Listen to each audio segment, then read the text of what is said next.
Gurus, welcome. This is the championship round playoff edition weekly report. We're going to recap last week's debacle by Team Fontanella, as well as looking into the championship Guru Bowl, and we'll take a peek into the Xmas Bowl. It's got a lot going on. We appreciate all our fans who have watched the entire season. All the 7 of you. All 20 views, 10 from me. I go on every different tablet in my house. I go on all the computers, and I get as many views as possible. But without further ado, let's recap some matchups.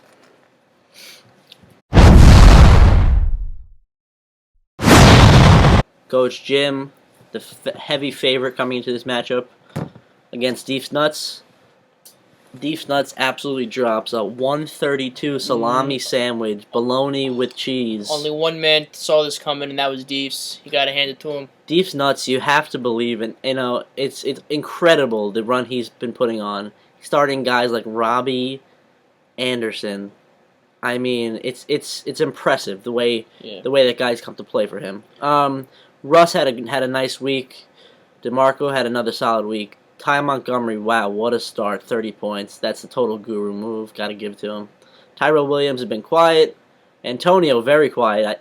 He's going to need Antonio to wake up for the championship. Eifert, extremely quiet.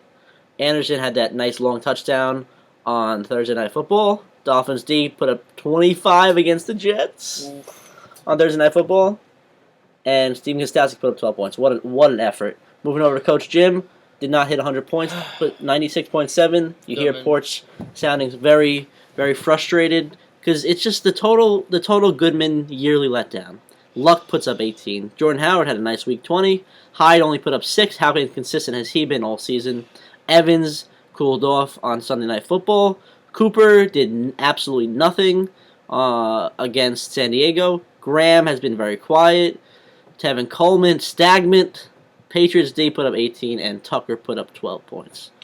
Wow, what a disappointing effort. The age-old adage, you don't need to know a lot about football to be good at fantasy football.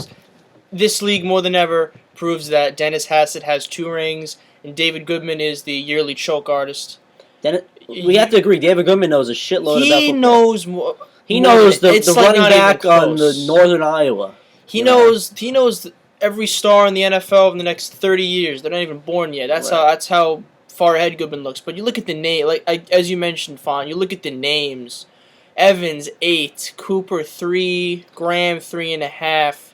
His studs didn't show up. That's for sure. And then you go to Goodman's been very quiet in the group over the past couple of weeks, and he's always quiet. Goodman's like a little troll who chooses when not to come out. That's not a knock. I'm just trying to compare it to something. I mean, you call him a troll, it's a little bit of a knock. Continue. Says. Let's move on. The one thing he said was it looks like something about it looks like Didino's gonna luck in to this week with all his. But you know what? In the past, I have said on many occasions, luck is one of the biggest factors in fantasy football. But you know what? Mike Didino looked in the waiver wire and he made some very good moves. It was not luck. We were all making fun of Robbie Anderson, and he comes up and he drops 16. He was literally the butt of everybody's jokes this week. Huge week from Ty Montgomery. Decided to bring him back at the perfect time. He was. Fonz looking at the history of Ty Montgomery. He was originally a Deefs member on October 19th. Dropped him December 1st. Brought him back for a workout. And then signed him up again December 14th. What a plug.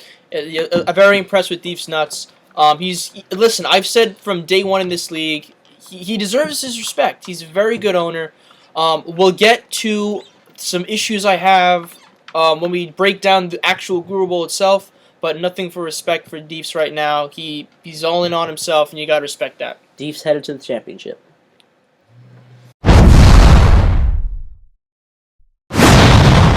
In what was hyped up to be, without question, arguably the biggest game in Guru Nation history, all the trash talk for years for this season came down to win and you're in the Guru Bowl.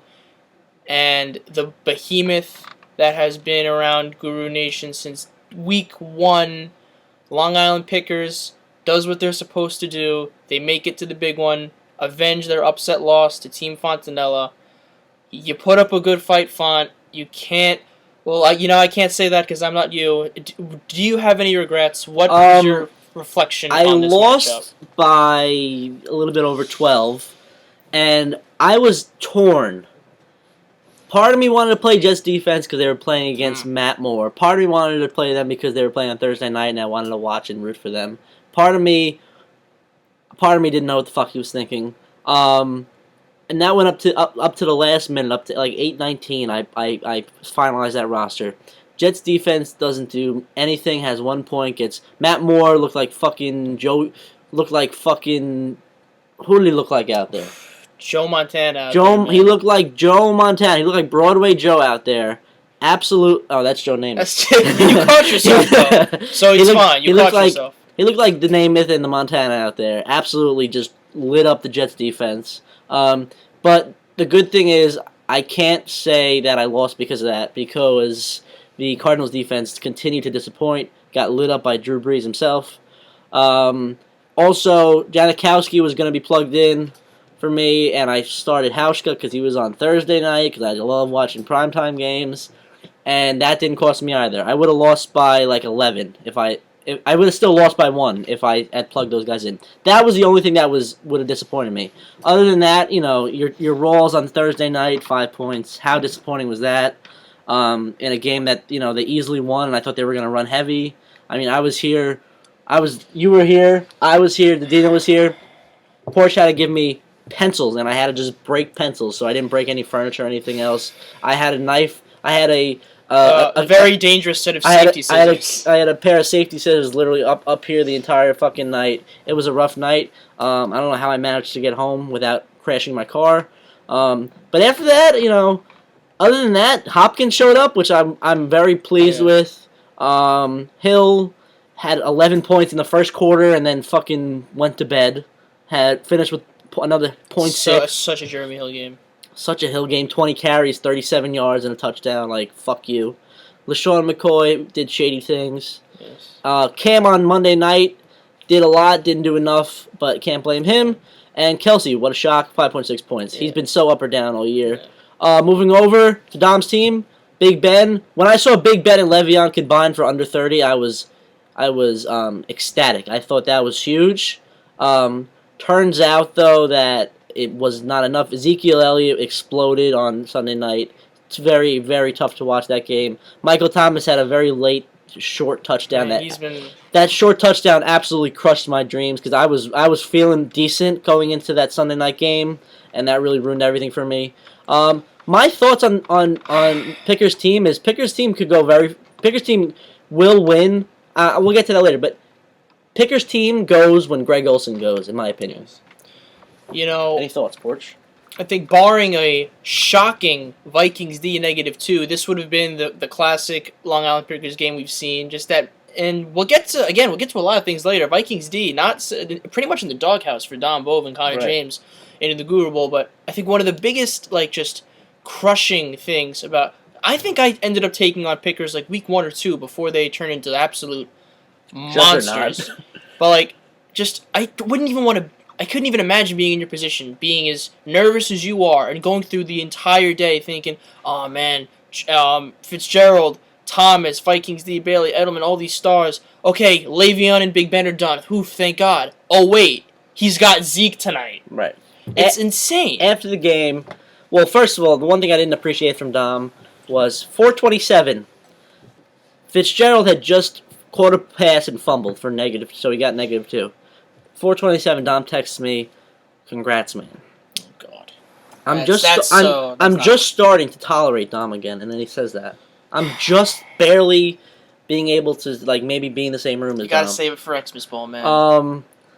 But I congratulated Dom. I personally hope they take out Deef's nuts because Long Island Pickers are the better team. Yeah. Well, so Long Island Pickers moving on to the championship. Yeah. And we will preview the next matchup. Before we do, I want to get my words edgewise on your performance. I believe you said on this show I will not win if Shady does not get 35.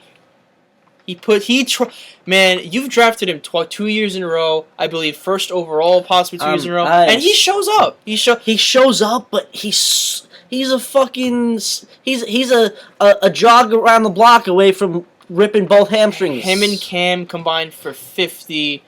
I appreciate the 13 from DeAndre, but nobody. Ty absolutely stymied. I mean, it was a bad day. It was a bad day in the Fontenelle household. As always, next year you are still one of the more prestigious owners in this league. I'll be back. Let's move on. Well, I don't even know how many videos you've done up to this point, but we're finally here. We're here. I can finally take my vacation. So will I. Guru Bowl VII, the clear heavy favorite, Dominic Bove, looking to make so heavy. So heavy. I'm not just talking about the favorite, about matchup. In this, to complete a historic season, the most dominant run, he will go down in history as the most dominant team in the history of the 7-year history of the Guru Nation. All he has to do is get past the Cinderella story. Deef's nuts coming out of nowhere. Let's break this one down, Font. You ready? I'm ready. Here goes nothing.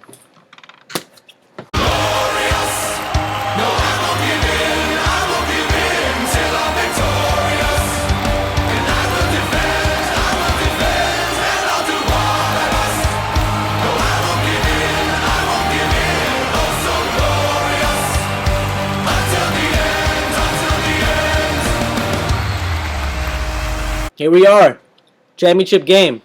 Dom Bove, who by around week 6 we knew that he should be here. Didn't show up in the playoffs. We knew he was the absolute powerhouse this year. And you know what? I said just Dom Bove. There's another key component to this team that I really don't think we talk much about. Like, I feel like when we say the lineup pickers, we just think Dom. These of this season we have, yes. But we want to give Connor James. He's not a chatty guy, at least in the group chat. But I gotta say, he's definitely a big part of this team. You know, he's always been a big part of this team. I think we've mentioned a lot. I think behind the scenes, Connor James makes a lot of big moves happen. I really think he's the glue that keeps this organization together. But Dom's the mouthpiece. You know, Dom's the mascot. Dom's like the pub. You know, he's like the PA announcer for this team. And that's just about it. He's Dom. He's fucking Dom. And you compare that to the commish. Loves talking shit. He never gets bored of it. I don't know how. He never gets tired of hearing himself talk. It's absolutely annoying. Deef's nuts. First of all, annoys me. Deef's DEEEEFZ nuts. Like loser. He's rolling out. Deef's nuts is rolling out. Dak Prescott. Well, Monday night. This is huge. We have to say this is tentative because he could make changes, which he always usually does. You know what I just noticed? What'd you notice? Monday night, Guru Bowl, Zeke versus Dak. So whichever one of you owners can tap into that Cowboys playbook, that will lead your team to victory. He's rolling out right now on Thursday night. He's rolling out Dak, DeMarco, Ty Montgomery, Antonio, Robbie Anderson, who deservingly deserves a start. Hunter Henry out of nowhere. This is Mike's quote unquote. What does he say? Sneakiest pickup of the season. Hey, you know who else said he was sneaky all season? Dan Costa. We know where's Dan Costa these days. This is Hunter Henry. This is almost a slap in the face to Dan Costa. Oh, that's more than a slap because in the face. Dan Costa, in his face, on his hand. Dan Costa absolutely was sucking Hunter Henry's dick all year. And Costa. And now Deefs just picks him up and plays him in the championship, just like it's like a piece of meat. He just picks him up and Listen, man, we can talk about Dan Costa, who still has not showed up. Doesn't answer text messages. All of a sudden, off the grid. He's got to go to a therapist or something. Break. He's Deef's nuts rolling out. We got to get through this. Deef's nuts rolling out. Prescott, Murray, Ty Montgomery, Brown, Robbie A, Hunter H, Malcolm Mitchell. Chargers defense at Cleveland. Wow, love that matchup. Woo. And Steven Gostowski. Yeah. Long Island Pick Squad, pretty much Same lineup he's gone all year, except very, very consistent in lineup. the doghouse, Vikings D going with the Skins at Chicago. Vikings D is the team that It's been his rock. It's been his absolute rock. Got him here. Not last week, I'd say, but Yeah. I think it's a smart move. He's rolling out Big Ben, who should have a bounce back on Sunday against Baltimore. Oh, They play him tough. Yeah, They play Ben but tough. still, that's a nice matchup. Big Ben, Le'Veon, going to be against a tough run defense. Zeke, Larry Fitz at Seattle. Ugh. Julian Edelman on matchups, Rebus Island. Interesting matchups. Wow. Greg Gostkowski and Mitchell. Greg Olsen, Michael Thomas, Dan Bailey, and Redskins defense. Right off the bat, I actually am not a fan of Dom's matchups. When you look at the matchups, it's close. Big Ben and Le'Veon at home against Baltimore, but Baltimore is a very good defensive team. They play him hard. Fitz at Seattle. Edelman against. I'm not gonna say it's Thomas against the Bucs. I think Greg Olsen should explode against Atlanta. Could be a shootout. Listen, I think. Well, what I wanted to get to earlier about Deeps is that the 130. What are you? 131, 138. I think Deeps played his Super Bowl last week. I think it's a very similar lineup he's rolling out. I think he's expecting something similar. Yeah, is it gonna happen? See, at this point, you don't want to just say no because we've said no. I've said no. He couldn't win. But is this lineup gonna put up another Which team? 130? Which team is more appealing to you right now, based off the matchups? Pickers, the names, pickers. I don't care. The matchups. The bottom line is it comes to a point where you can only plug in so many guys, and they're only going to perform for so many weeks. Like, will Lightning strike twice? That's exactly it. For Robbie Anderson. I don't know. I don't think so. At New England, I don't think so. Listen, at the end of the day, long story short, I'm picking Don Bove. The only way Mike Didino, I don't think he's going to explode again. I think the only way Mike wins this game is if Dom has an off week. I think that's simple as that. Right. I really do. And which is possible. It's a fault on my part because Dom had an off week last week. He scored 111. Yeah. Very beatable. Now, if Dom does that same thing again, could be a very interesting matchup. That being said, I think Montgomery doesn't have a very against Minnesota. I don't think Montgomery pops. I mean, Minnesota's been a nightmare lately, but I don't think Montgomery pops. I think Deep Nuts wins. Ooh. Deep Nuts wins if Antonio drops 29. Yes. And one final note before we move on to some other news. This, I believe, is Don Bove's second Guru Bowl appearance. 0-1. He lost to Dennis Hassett way back in the Mepham years. I believe this is Deep's second appearance, 1-0 in the Guru Bowl. And if he wins this game, he will join you and Dennis Hassett as the only owners to have 2 rings. Yep. History on the line for both teams. And I do have that trophy in my room, and I am going to have to give it up to the Mr. Don Bove. Oh, man. That's does everybody remember the Dennis Hassett came to draft night, those who were there, put a nice... Oh, the Photoshop thing, yeah. He put a nice frame, which I love this idea. He put a frame with a picture of me and somebody we're not going to mention. And I like this idea Dennis had, because now every champion, former champion that's gonna hand it off, gets to put a new picture in there. A personalized picture. A personalized picture for the upcoming champion. I love that idea. I think Dennis, is that what saved Hassett's job? Did me and Dino talk about that being a job saver? What saved Hassett's job was that we like him enough to bring him back. I'm done. We talked. We did a lot of airtime with Hassett this year talking about Hassett. All right. Deep Nuts wins if Antonio puts up 29. Long Island Pickers wins if Greg Olsen has 100 yards receiving and a touchdown. Rolling with the Pickers. That's my pick. Pick squad, congratulations. First championship, well deserved. Deep's valiant effort. Well, previewing the matchups is over. We just got a couple more things to talk about. Maybe we'll get into some Xmas Bowl. We'll possibly bring up a little bit of our thoughts about the season. But before we do that, there's one thing that I think some of us have overlooked.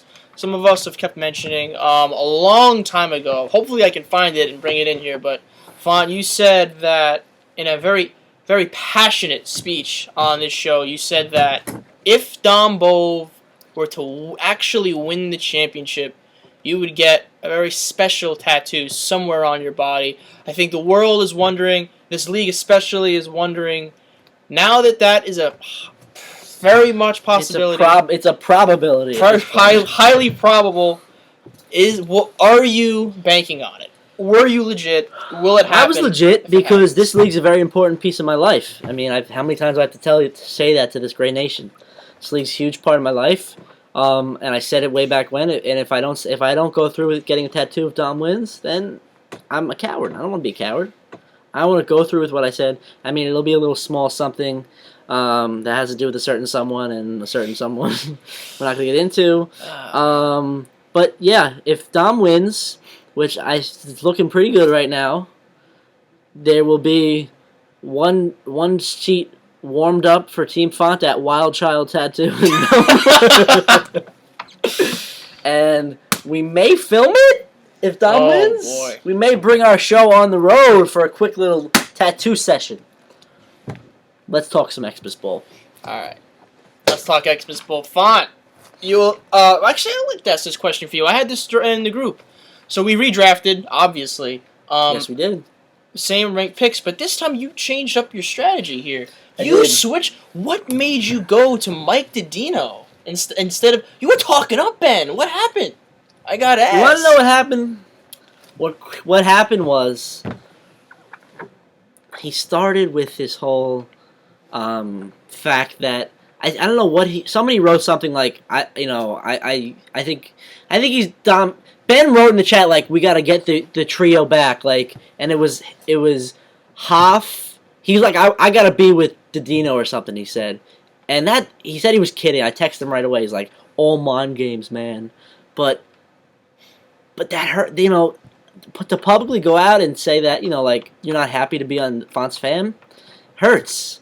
That being said, I've had analytics guys by my side 24/7. We've broken down Ben Hoffman's game, and we pretty much believe that we know his flaws, and it's more of a benefit right now to have to play defense against him because we know he's not a strong pocket passer. He's not a strong mobile pass. He's not a very mobile quarterback. I gotta give it to you. You did build a nice wall around him of meat. I think he very well could be standing upright all game. Yeah. That being said, it's like he's already throwing his doubts out there. Like he's like, oh, it's gonna be 50. I guess no. Hashtag cold weather cannon, which I gave him that name by the way. So, but he's a cold weather quarterback. I respect his game as a leader, and he's passionate. But that being said, I think Didino is just so much more gritty than Hoff is. Yeah, I think he's just grittier. I really like the team I drafted first. I still like the team I've drafted the second time. I think I've drafted two teams I like, but I'll be honest. I would rather have Mike Didino than Ben Hoffman at this point. Wow, you gonna say that? Listen, Ben. Ben knows Hoff. Prove him wrong. No, I trust in Ben Hoffman. I've won a Turkey Bowl with Ben Hoffman. It's just being honest and breaking down people. And he's probably wondering why I picked Didino. Well, actually, never mind. That makes no sense. You picked him over him. But listen, I think when plays break down, Mike has better instincts. I do agree Mike's better mobile, but Ben Hoffman's got a better arm.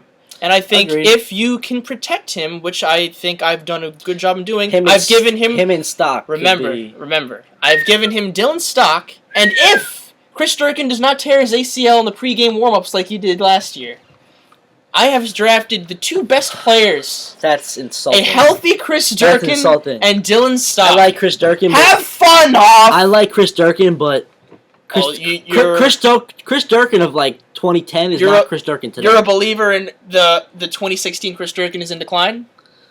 I mean, his stock is for free at this point. They're giving away stock on Wall Street right now for Chris Durkin. It's free. I mean, I didn't want no part of an injury. The last thing I need is him coming up gimpy on a quick slant. That's the last thing I need. I was staring at the draft board thinking, do I go Zach or do I go Durkin? It was either no. You know what? It was probably Dennis. It was Dennis. It was either Dennis or Zach. Someone. I think it was Dennis because I was thinking about breaking up the chemistry because I know Mike wanted Dennis. But I'm thinking to myself, you know what? Dennis last two Turkey Bowls has disappeared completely. If I can get a healthy Chris Durkin, I've surrounded Ben with guys he's comfortable with. I've done everything I can to help Ben Hoffman. I believe in Ben Hoffman. I believe in Chris Durkin. It's on him. I think this team has a lot to prove.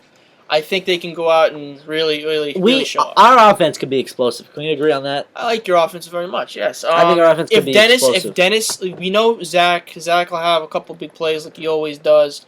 Twan's Twan. He's very gritty. I'd like to talk about that if you don't mind. I'm getting a lot of shit for the whole drafting Twan and Huff said I'm soft as baby shit. Listen, you can interpret it however. You don't know what goes on behind the scenes between me and Twan. Me and Twan had a misunderstanding, and it's all resolved. That being said, I'm here for a W. I'm here to bring home a championship to my team. And Twan, at the time, Twan should have been long gone on that draft board, and he was still there. And I gave him a quick ring. We agreed for the better of the team. We're on great terms now, and we're just gonna come out and perform like a well-oiled machine. I will say, I'll give a little sneak peek. We will be running the triple option. I'll be honest, I did not know what the triple option was. I watched a couple YouTube videos. It involves two running backs with the quarterback deciding on which way to go or to throw it. That means Dino's going to do a lot of running. Me and Dino are the two running backs. In a muddy game. Me and Dino, two running backs. It's going to be a nice game. Porch, any insight on what's your game plan against us? Because we have a lot of offensive weapons. Well, let's see. I believe Ben Hoffman scheduled a practice that I did not know about, nor was I invited to. That's the kind of shit. That's the kind of shit. Nor was I invited to. I don't care. He did say in the group chat. Fix Porch's team, something like that. No. He did say in the group chat. He's like, we're dropping missiles. I'm throwing missiles at Mepham if anyone wants to come join. Something like that, yeah. I don't care. Listen, that shows me that Ben Hoffman is in it 100%. Hopefully he did gel with the team. Listen, I trust them. I trust my boys. I got to step up myself as well. I had a terrible time. My team is holding a practice on Friday evening. I rented one of those light machine things, one of those skylights that you can play. Start it up with. You put gas in it. It's like run by a generator. On a off note, I am lining the field. Yes, the picture. Thank you, Town of Hempstead. I am borrowing I actually opened it up today. I opened it up. That thing was just sitting there. It was purchased in 1996, and it was still in the box. So after lunch, I'm like, I'm going to put this thing together. I got some nice white marking paint. It's gonna look beautiful. It's gonna be nice having boundaries. Agreed? Oh yeah, absolutely. We always waste like 30 minutes before the game. It's gonna be nice having boundaries. Might have a nice little Xmas Bowl logo in the middle. Speaking to that, the question is, the forecast still on for rain as of now. So the question is, but what's the temperature gonna be? Because that could be the huge factor. We got right now, because of my phone, we have Saturday rain and 46 degrees. That could be a messy game. That could mean great things for the triple option. I'm looking forward to it. Porch, I know you're looking forward to it. I've been sleeping in these gloves. Been warming up every day. Getting ready for my shot. It's been a few years. I'm ecstatic to bring my talents back to Gunther Field. I've missed that field greatly. Field I grew up on. Came out of the womb right there. Good luck to you, man. It's going to be a fun game. I think it's just going to be a fun bloodbath. Hopefully it is very fun. I think we've hit it all. For this season, Font. We've done it all. Yes. Well, there are rumors. Last week, there were talks between me and the commish of possibly bringing back the video that started it all, the award show. Possibly. Joe Tavalino going to hand out index cards again like he did. Filmed on an iPhone many years ago. It's going to be... That's possible. Fucking Jumbo Burger King soda. But this will be our last this video will be together. There will be no until next season reflection of the championship game. And if the sponsors liked what we did this year and brought them good fortune, we will be back. Hopefully with a new table. This table's seen better days. Seen much better days. Hopefully we can get some new attire, some new digs, and hopefully we can work on our Wi-Fi connection with our chats, that our FaceTimes, because As you saw in last week's video, Someone can think of a better idea. Yeah. it's very difficult to have FaceTime on this. Volfont, shake your hand. Another season, My well friend done. Porch, we hope you guys enjoyed everything we did this season. We had a ton of fun doing it. Know that when we rip on people, it's just for fun, and all the people that watch, we really appreciate it. Good luck to Dom. Good luck to Deefs. It's going to be a great matchup. I think Deefs has been an underdog week after week and could surprise people. But that being said, that's all we have for this year. Amen. It's sad to see you go. Amen. We will be back. Me and Porch have signed on for next year already. We'll see. We'll see. We will see y'all next year. See you at the Xmas Bowl, homies.